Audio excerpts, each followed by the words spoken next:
Hi, everyone. Thank you for joining. I'm your host, Ryan Pacchini. I'm the head of go-to-market strategy and channels at dotCMS. This episode of Real Talk, Real Trust, we're joined by Will, the president of Redstone Solutions, and Zane, who is a familiar guest on our show.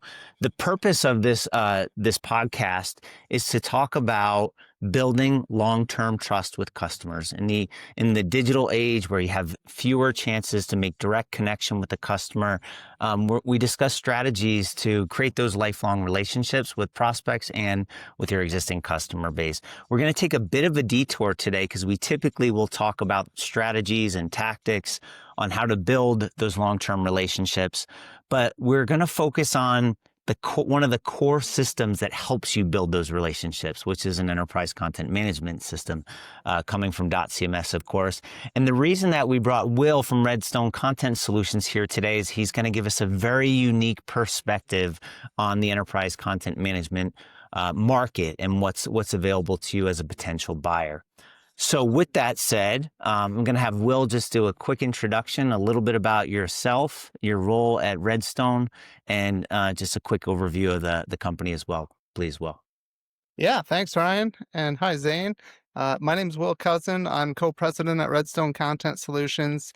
And we've been in the content space for a very long time. Redstone was founded in 2009 as an enterprise content management implementation company. Traditionally, we started off as a Oracle shop focusing on Oracle Web Center. And from there, we got into Oracle Content Management, which was the cloud platform for that. But we also do websites, application development, digital transformations, integrations, UI, UX, and custom tools. And so I'm excited to be here. You know, with Oracle, they've sunsetted Oracle Content Management, and so that caused a lot of chaos in our world. A lot of our team was focused on that product, and so we're happy to be on board with Dot and a new partner there. Awesome. Thanks, Will. Appreciate you being with us. Zane, you want to say a quick hello as well? Hello again. I'm Zain Ishak. I'm CEO at dotCMS. Originally, spent 10 years in investment banking in different parts of the world, and then found my way into entrepreneurship through acquiring dotCMS almost 4 years ago. And I'm here to provide some commentary on the business side of things and maybe the vision for dotCMS. Great. Thanks for being with us, Zane. Will, obviously, we do think that you have a unique perspective because, correct me if I'm wrong, you essentially, within the last 2 years, went out, evaluated a variety of CMS vendors and decided which one was going to be your platform of choice. And there are many kind of agencies and implementers who will work on a variety of platforms. Obviously, you have selected dotCMS as your go-to-market partner after surveying the market. And so some of the information you may share, perspectives, will be a little bit biased, but we do think it's going to be extremely valuable given your longevity in the enterprise content management space, as well as what you've seen in the market when you went out and selected us as a partner just in the last few months. One of the things I thought was really interesting about Redstone is that you guys choose a single content management platform as the direction to drive your business, not having 4 or 5 or 6 CMS platforms. And so it was critical for you as you went in the market and decided who that was going to be, because you were making one bet instead of 4 or 5, let's say. So can you walk us through the evaluation process that your team undertook? Yeah, absolutely. We assessed all the major players, Adobe, Sitecore, Contentful, among others, really through the lens of flexibility, pricing, scalability, ease of use, not just for the IT team, but also for the marketing teams, and then long-term innovation. And so we really created an evaluation matrix and had a lot of different columns in a spreadsheet that we kind of rated companies on.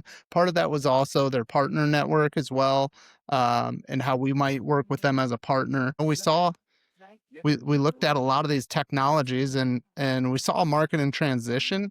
There's a clear shift towards headless architecture, API first design, platforms that empower both marketers and IT teams. And so, AI was also starting to influence a lot of the roadmaps too. So we looked at a lot of that, and I think it's definitely influencing roadmaps in a meaningful way now. Every month it seems to be progressing. But we really wanted to find a solution that would work not only for us but for our customers. So we surveyed our customers to Mhm. understand their needs and understand what they were looking for in a long-term CMS partnership as well, because they just probably implemented OCM in the last year or two, and now they're being told they have to move off of it again. So one of the things for them was, the longevity of the platform, and they want to pick something that they can stick with for the next 5 years. Yeah. Well, that's great, and I think it sounds like obviously it was an extensive process between the big spreadsheet as well as Oracle customers typically tend to be large enterprises that are making longer term bets, and so maybe when you began this process, outside of the partnership and some of the things you mentioned, what were the prevalent pain points that you knew you needed to solve for your customers? When selecting a new CMS platform. Yeah, for our customers, I think, replatforming was a big one. A lot of these customers had newly or recently migrated over to OCM, and then Oracle decided they were going to go in a different direction. So they needed to find a new platform. And so, they obviously had concerns about that transition and what solution to go with. I think governance and scalability are big for our clients in the enterprise world. They want to make sure that their content is reviewed and they have maybe some workflow capabilities behind there as well, some approvals, scalability as well. I mean, as they grow, we wanted to make sure that our platform could grow with our clients' digital ambitions. And then Mhm. lastly, I would say publishing workflows is always a big piece for most of the work we do. Many Yeah. platforms just kind of lack flexibility for multi-team collaboration, and so we wanted to make sure we found something that worked well for that as well. Great. Thank you for that. Well, the from the workflows to publishing architecture, those types of, we tend to hear that with our clients who often will sit in compliance led industries, which I know was a big driving force behind the partnership too. I guess maybe taking a step back and getting a sense of what you heard in the market, like what was the value proposition that you heard from the majority of CMS platforms? It sort of sounded like noise, and then what were the things that you really felt were unique, for maybe the few that you down selected? Yeah, I think pretty much every platform out there is marketing themselves as faster time to market, especially with Headless. So they talk about reduced IT dependency, but um, I think that's a little misleading because if you don't have an internal dev team and you go headless, then you have to rely on someone to make changes for you and update things. So that's one thing we liked about Dot is the hybrid approach between traditional and headless, but also lower total cost of ownership, for cloud native infrastructures and Mhm. maintenance overhead. I think those were some of the big things that we saw in terms of ROI that was marketed out there. But the big thing for us is some of our customers don't have an internal dev team. They might be a large enterprise, but they don't Mhm. have their own developers in-house that can work on that. So we needed a platform that would work for all of our customers, not just the ones that want headless, but also the ones that kind of want that traditional approach. And the marketing teams maybe want to lead that a little bit more. Yeah.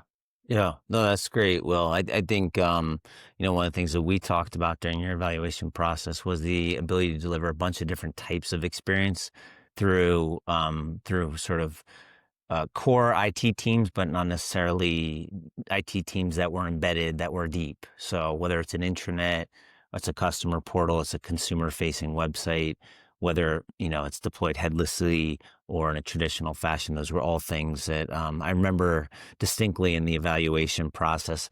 I guess another question I had was, did you see a shift in what clients were prioritizing based on the feedback and your team's experience? You mentioned AI, you mentioned cloud native, you mentioned headless, but when it came down to client requirements, what were sort of the the trends? What were were there any major shifts from the last time that you guys had evaluated CMS platforms that you want to call out? Yeah, I think definitely AI. A lot of clients are asking about AI and they want to be prepared for AI. Maybe they don't know how to use it right now or need to use it right now, but they at least want to be able to grow into that. Things like AI powered search versus semantic search, things like that, auto generating metadata and tagging, things that make you more efficient is a big one, I think. And then also personalization. Uh-huh. Um, you know, our clients, th- honestly, a lot of them talk to us about headless, and we go into some deals where they think they want headless, but they may not actually want that in terms of how they're going to use the CMS. So we work with them to help them understand that and what that actually means for their team. We do a lot of headless implementations as well, but sometimes the traditional approach might be best for the specific client and the teams that are going to be working with the platform. Yeah, well, that's great. A few things I might pull out from that, just this idea that AI is driving a lot of the Indeed. efficiency and some of the age-old challenges that have existed, and CMS platforms that focus on those challenges with the new technology, they're they have a chance to gain the hearts and minds of buyers.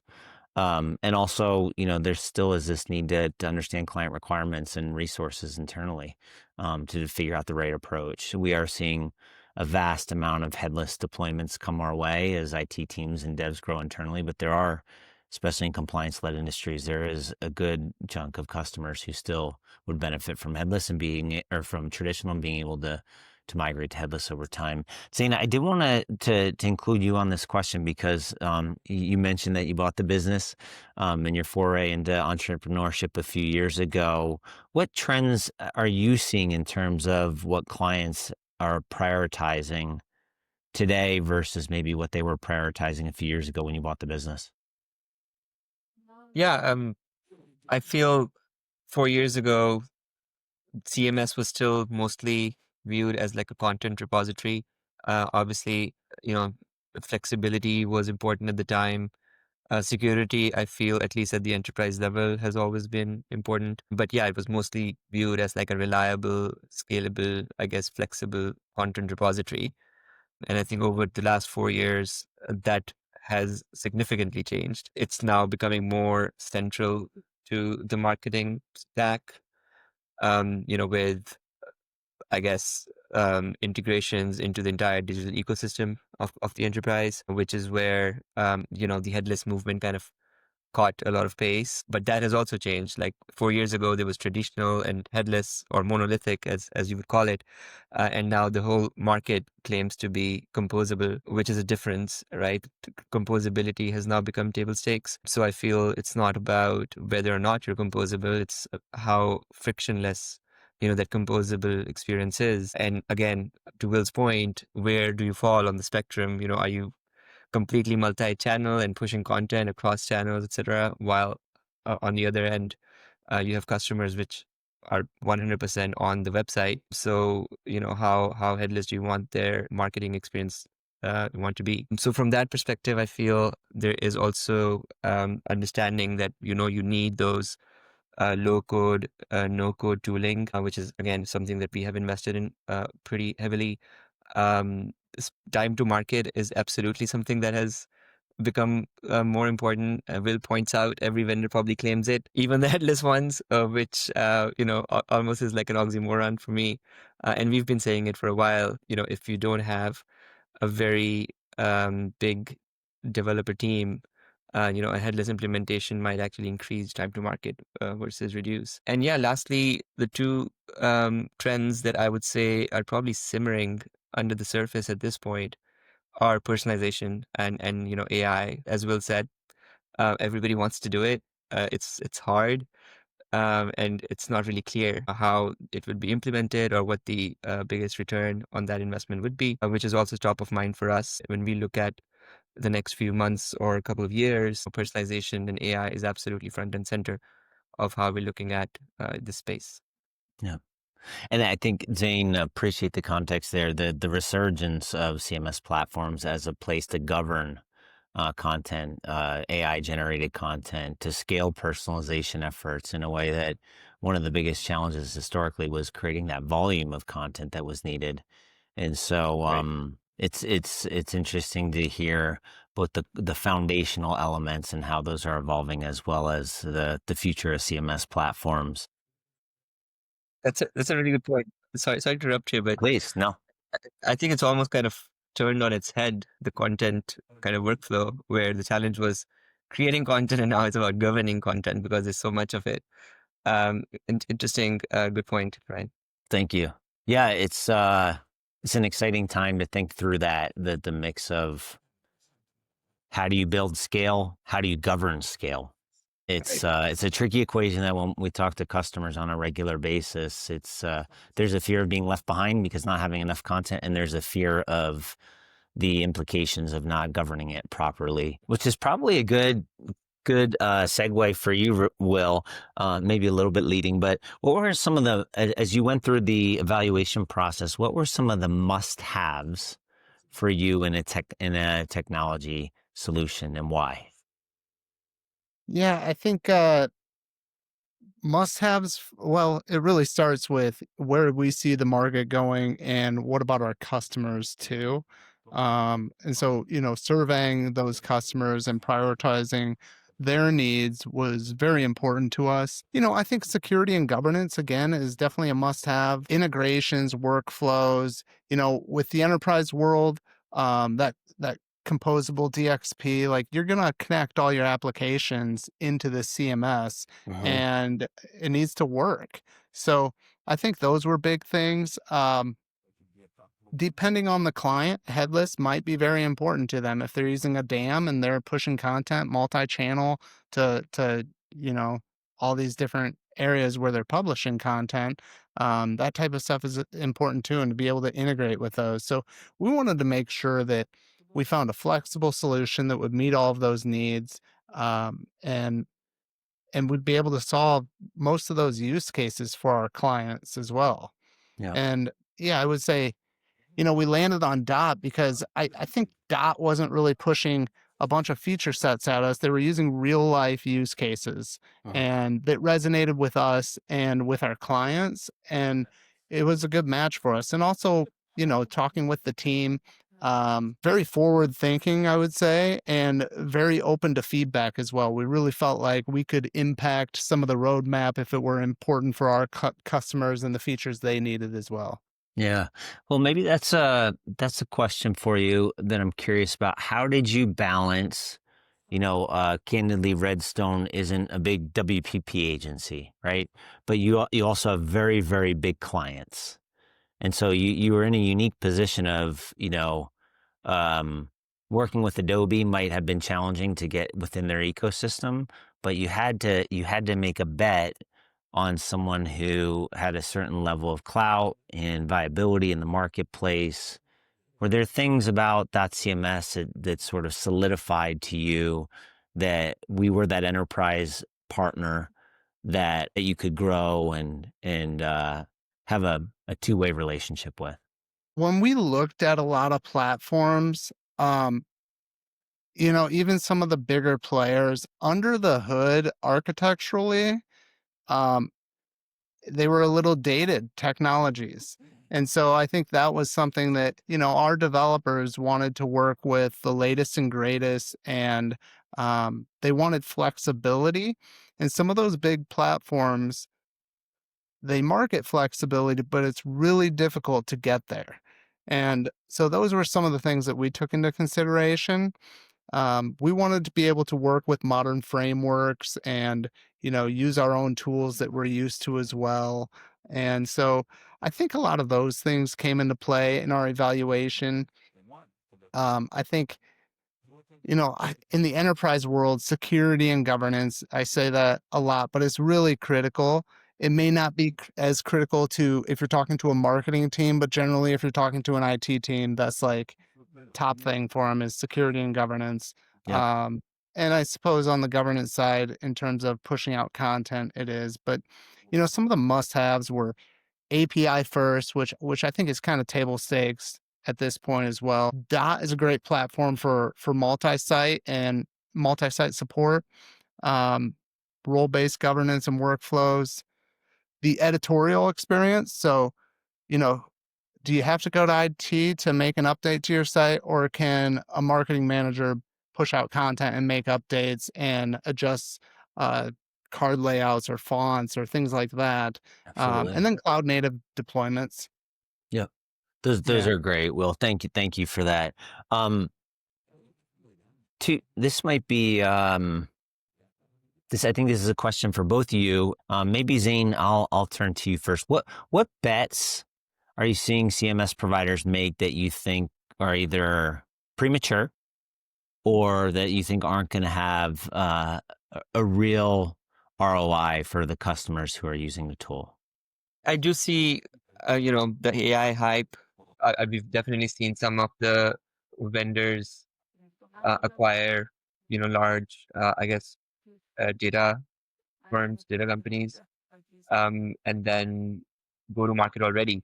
With kind of hyper personalization. I was literally spent some time yesterday going through some of those capabilities for a couple of vendors, and this seemed pretty kind of surface level. um, you know, Data in a large enterprise is a very complex problem. It's and then building capability for personalization on top of that. So that sticks out in the immediate term. Um, yeah, that's That's mostly. great. Yeah, almost sometimes the AI, the hype cycle versus real use cases, as well as data platforms, if they're not, there's a whole different set of considerations to get value out of them than maybe an enterprise content management platform. Well, anything that came to your mind, maybe bets that you saw CMS providers making that you thought take too long to pay off or might be going in the wrong direction that our listeners should be cautious of?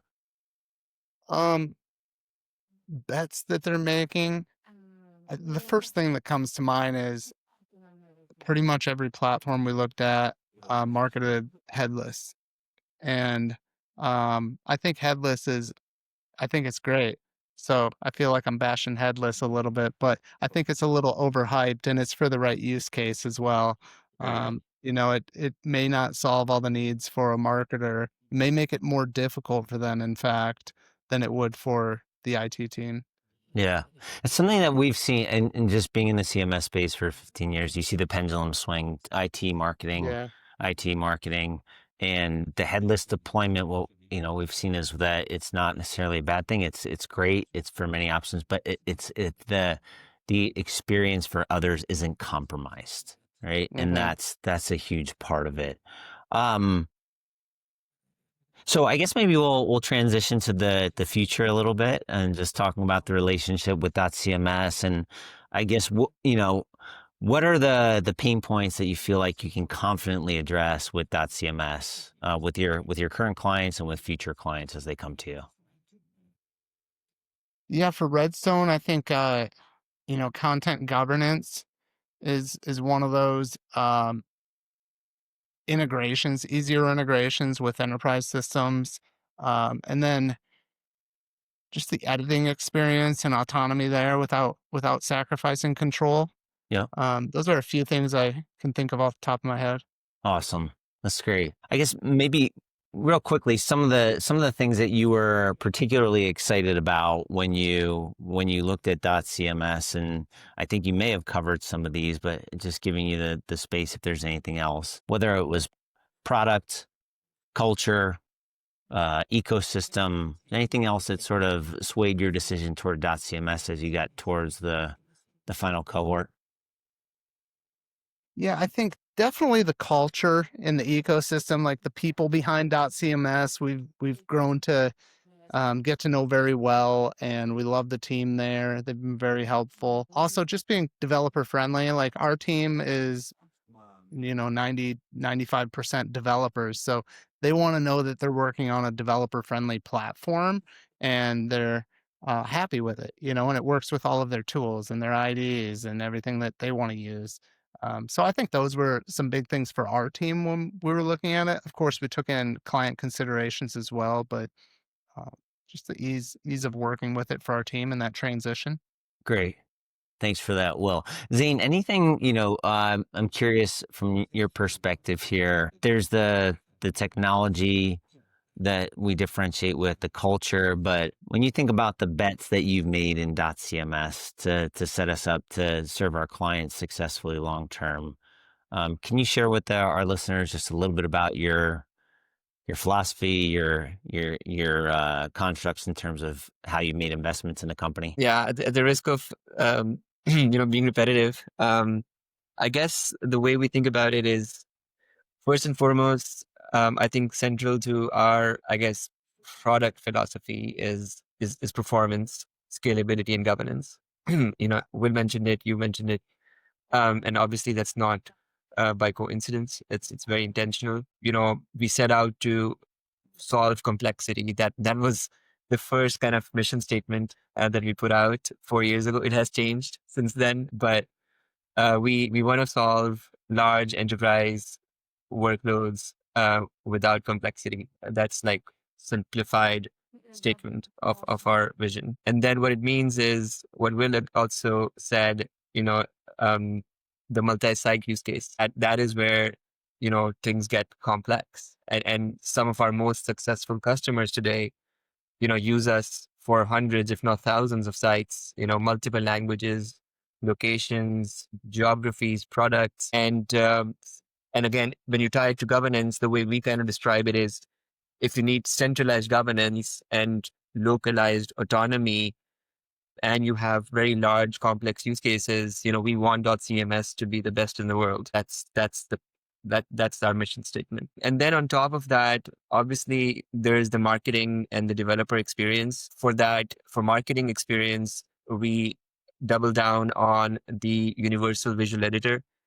And that is technology agnostic, obviously ties into the flexibility and the independence of the developer, that you don't want them to be tied to a specific framework, so to speak. So they can bring whatever technology they want to build on, and then the marketing people can still edit visually, which is again a very foundational principle for us, which ties in, both developer independence, autonomy with marketing experience. The third core pillar is what we are currently grappling with. It's our evergreen deployment. One big challenge that we have experienced is, again, we roll out these new features, but then, enterprises have to upgrade regularly to the latest version, which is just resource sink, right? It's not a value creating process. And that obviously is something that we want to avoid. And we have been investing quite heavily in making sure that, our customers can stay on what we call the evergreen version, seamless upgrades, and they can get their hands on our latest features, as quickly as they're rolled out. And then lastly, we talked about composability and extensibility. We launched our both JavaScript and Python SDKs recently, which try to make it easier for developers to, build custom integrations without a steep learning curve. And on top of that, we are also adding additional support for a GraphQL, and embedding AI services and workflows. So, you can have more efficiency built into the system. So, um, long answer. No, those are great. Those are great areas that we're investing in the long haul. Right. And maybe one last thing, sorry, is what we're very proud of is our entire customer experience team, like from success to support. We have a professional services team. Again, it's not a profit center, but it's there to help our customers get successful. So if we have to take on smaller projects, tiny, and not to infringe on Will's territory and our partners is, but we have hands that can be thrown in to support customers in whatever way they might require to be successful. Yeah. Yeah, Zane, I appreciate. Maybe I'll focus on two of them, just as a recap. The first is the evergreen and the cloud deployments. Knowing just this idea of rapid innovation, whether it's AI or personalization, we are super proud of the fact that the vast majority of our customers now are on those environments. And then the second is, Will, we also talked about this throughout your evaluation processes. Being a size where we have big enterprise customers, but also the size that we know people on a first name basis, that we can collaborate and have the appropriate feedback from experts in the field like yourself. So as we look to wrap up here, I appreciate the insights both of you share, but maybe this is a little bit of off the cuff question. Well, what surprised you the most about your evaluation process? I know it was comprehensive, a few months. You talked to a lot of different potential partners. What were the shocking things about the process? I think, we started our evaluation and we brought out the magic quadrant and looked at the leaders first. And I think, under the hood, we were surprised to learn that the technology wasn't as great as we thought. And it was a little cumbersome to actually work with some of those systems. And we've heard that from customers that have transitioned off of those platforms, but you don't know it until you actually start playing around in a sandbox environment or getting some demos and start asking those questions.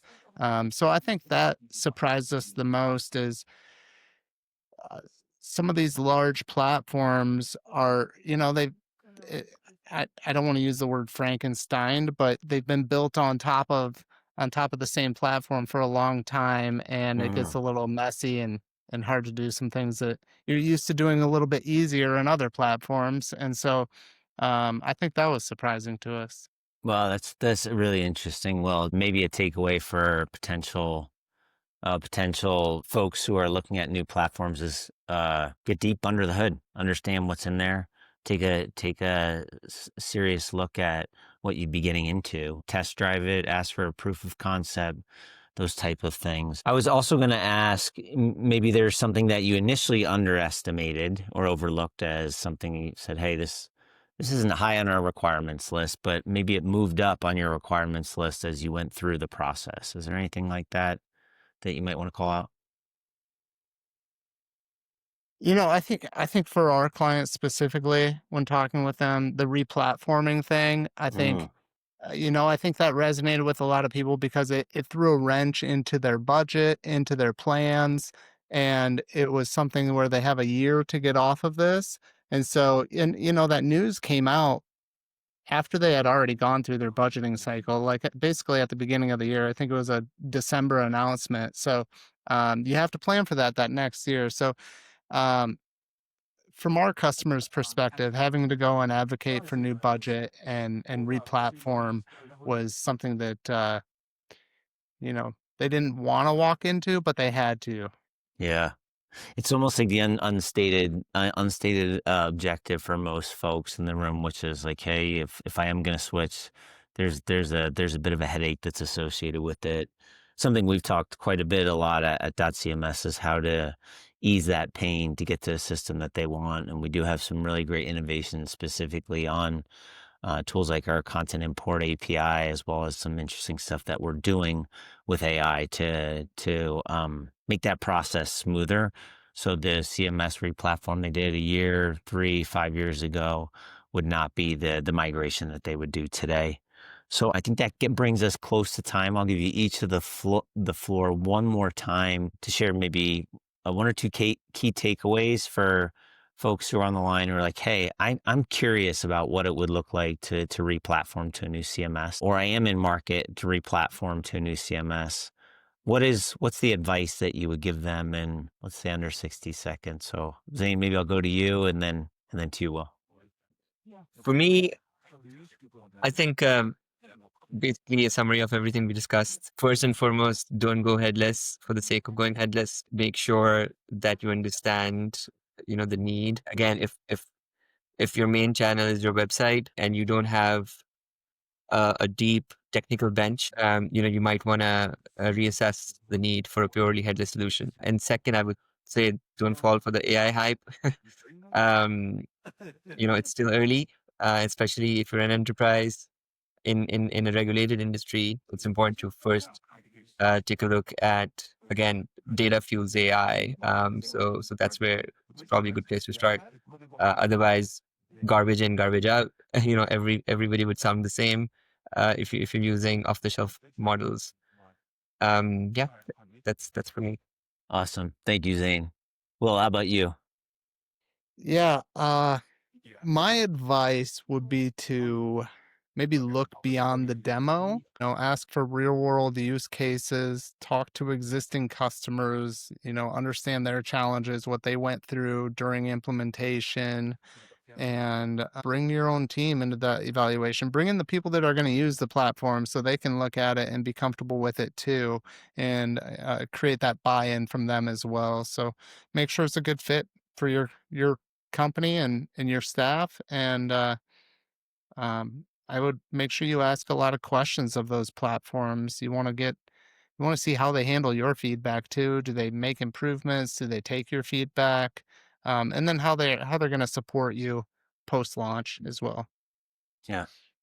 Well, great stuff. Thanks for sharing the unique perspective you have on CMS selection. We're extremely grateful to have Redstone as a partner here at dotCMS. It's been a pleasure having you both on this episode, Zane. Well, thanks again, and we'll see our viewers on the next podcast, Real Talk, Real Trust. Thanks, everyone. Thanks, Ryan. Thanks, Will. Thank you.